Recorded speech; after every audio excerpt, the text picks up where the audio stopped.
Sammy tells the story. This guy comes out like a fucking, and the closer he gets to him, the bigger he is.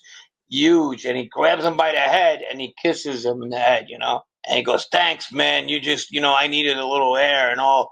And he goes, "This guy was humongous. This Sammy telling you big.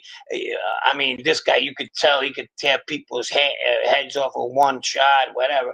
I mean, he had me thinking this guy was the ultimate warrior. You know what I mean? To him, I mean, he wasn't far off. The demeanor, which threw me off when I eventually meet him. I go to my second facility in the Midwest, and I'm talking to an inmate, and we're talking about who were you in New York with? Well, I said I was with this guy. I was with Sammy. Sammy was in the ADX. He always talked about this, and he did talk about. He talked to him like it was a dear friend of his. This Cornfed. They spend a lot of time together.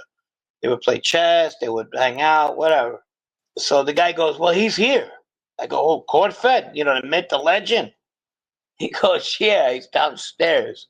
I said, "All right, you want to meet him?" I said, "Sure." So I go over there. He goes, "Hey, Paul." He goes, "This is Frankie. He's friends with Sammy." And I go, "Hey, what's up?" And he goes, "Hey, buddy, how you doing?" And he's like really nice and everything. But he's big. He's big. No, that's no joke. He's a big guy. He goes, "How are you? Nice to meet you," and all that kind of stuff. I thought this guy was like deep in the ADX. They just had let him go.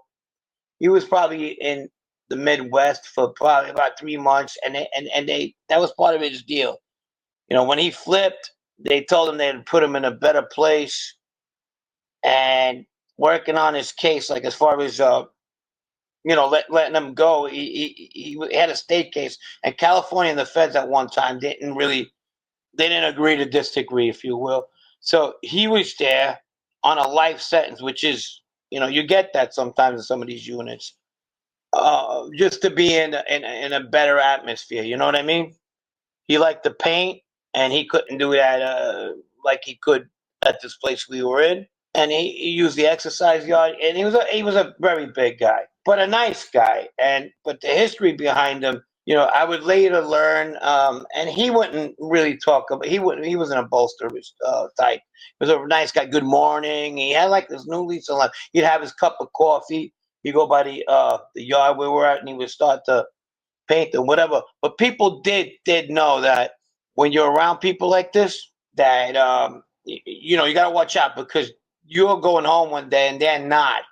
So I was friends with him, so I had no problem thinking that way. But people, they didn't step out of line with him, because if he blew, he blew, and he had the reputation